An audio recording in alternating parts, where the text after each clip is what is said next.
The sun had barely risen over Los Angeles when a jogger stumbled upon the body. It was sprawled on a dusty hillside near Dodger Stadium, limbs twisted, neck bruised. She looked like a mannequin at first, posed unnaturally, eyes wide open, strands of hair matted to her cheek. But this was no dummy. This was 20-year-old Yolanda Washington, and her murder was only the beginning. The year was 1977. Disco blared from car stereos, gas prices soared, and the glitter of Hollywood masked a city in slow decay. Beneath the surface, behind the glamour of Sunset Boulevard and the blinking signs of Vine, was a growing sense of unease. Women were disappearing. Some were found days later, naked and dumped near freeways. Others never turned up at all. The LAPD wasn't new to murder, but this was different. The bodies weren't just dumped, they were displayed, posed, sometimes cleaned, often strangled with a ligature still tied around the neck. Several showed signs of sexual assault. Others bore ligature marks on their wrists and ankles, indicating they'd been bound for hours, maybe longer. Then came another. Judith Miller, just 15, found naked and murdered off Latuna Canyon. Then Lissa Caston, Jane King, Dolores Cepeda and Sonia Johnson, 2 girls snatched off a sidewalk in broad daylight. And every time, the media stirred up a new frenzy. "A killer is on the loose," screamed headlines. But the truth was worse. There were 2. Their names wouldn't be known for months, not until after they'd murdered at least 10 women. But behind the mask of the Hillside Strangler were 2 cousins, Kenneth Bianchi and Angelo Buono. They looked like average men. Angelo ran an auto upholstery shop in Glendale. Kenneth bounced between jobs, security guard, ice cream vendor, even a would-be cop. But behind closed doors, they were sadists.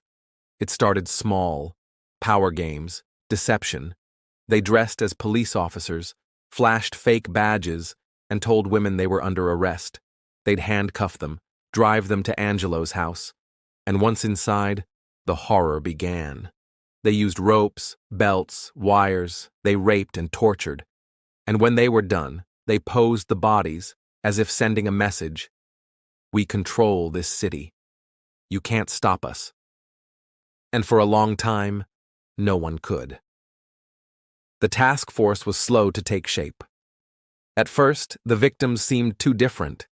Ages ranging from 12 to 28. Races varied. Some were sex workers, others were students or waitresses. Without a clear pattern, LAPD brushed off early cases as isolated incidents. Different precincts handled different bodies. Communication broke down, tips went unshared, and in some cases detectives were outright dismissive, labeling women as runaways or high risk and not worthy of serious investigation. It wasn't until Kimberly Martin, an aspiring actress, was lured through a fake escort agency ad and murdered in a high-rise apartment that the department truly began to panic. Her death shattered the assumption that only certain types were at risk. The press began using the phrase "Hillside Strangler," and public outrage exploded. But even then, the case floundered. Departments competed rather than collaborated. Resources were spread thin. The FBI offered profiling help, but many detectives dismissed it. Surveillance was suggested, but poorly executed. And all the while, Bianchi and Buono continued, undetected, confident, and cruel. The killers eventually turned on each other. Bianchi left LA, moved to Bellingham, Washington, and tried to start a new life. But old habits die hard. In 1979, he murdered 2 women there, 19-year-old Karen Mandick and 22-year-old Diane Wilder. This time, he was caught. When police searched Bianchi's apartment, they found physical evidence linking him to the murders. Under questioning, he buckled. First, he denied everything. Then he claimed he had multiple personalities. Eventually, he named Buono as his partner in the LA killings. The arrest sent shockwaves through Los Angeles. The task force, embarrassed and weary, now had faces to match the nightmares. But the fight wasn't over. Prosecuting the case was a labyrinth of legal and logistical chaos. Bianchi agreed to testify against Buono in exchange for leniency. But once in court, he tried to recant, claiming he'd lied to save himself. The case nearly fell apart. A judge called it the most complex murder prosecution in California history. But the evidence was overwhelming. From trace fibers to witness accounts, the trail led back to Buono. In 1983, after years of delays, he was convicted of 9 murders. Bianchi, in exchange for his cooperation, however flawed, was given life in prison. Justice, in a way, had finally come, but not without a price. The families of the victims never got closure.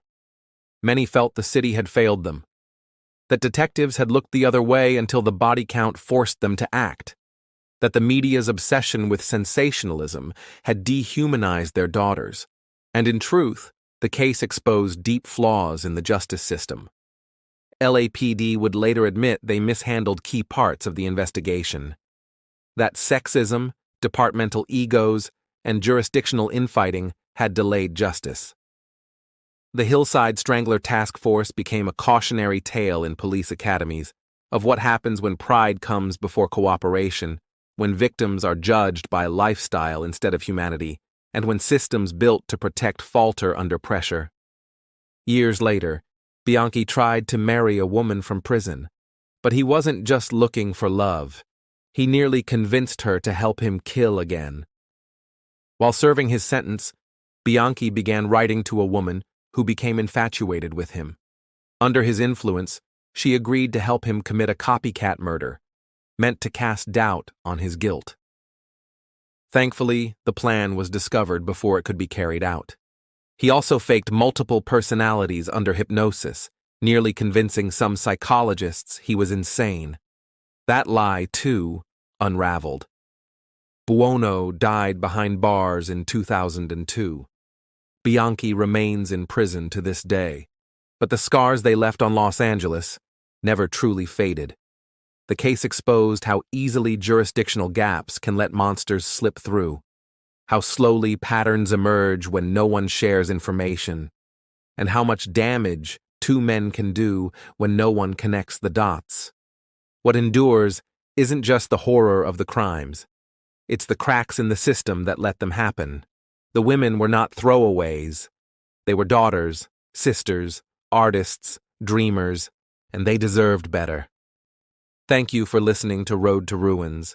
Subscribe for more true stories where systems fail and people pay the price.